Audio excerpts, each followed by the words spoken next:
This is a lie that cost American lives, and we now have hostages being held in Afghanistan.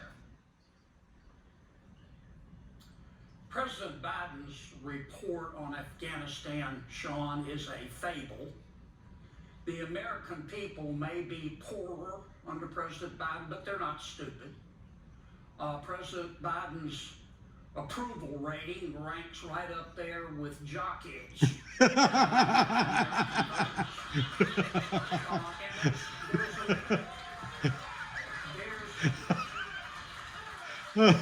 He's a legend. There's a reason for that.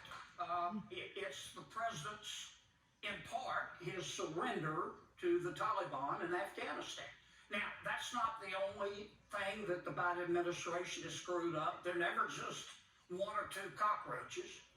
President Biden has mismanaged Congress. He's mismanaged COVID. He's mismanaged the border. He's mismanaged crime. He's mismanaged the spy balloon. He's mismanaged the economy. He's mismanaged fentanyl, and he's forfeited our energy independence. But his surrender to the Taliban in Afghanistan was especially egregious because it telegraphed, as you pointed out, to China and Russia and North Korea and Iran that he, President Biden, intended to pursue peace through weakness. And peace through weakness never works. Now, those are the facts.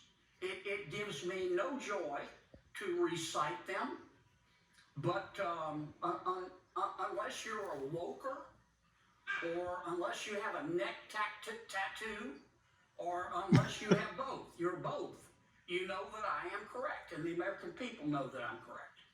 Senator,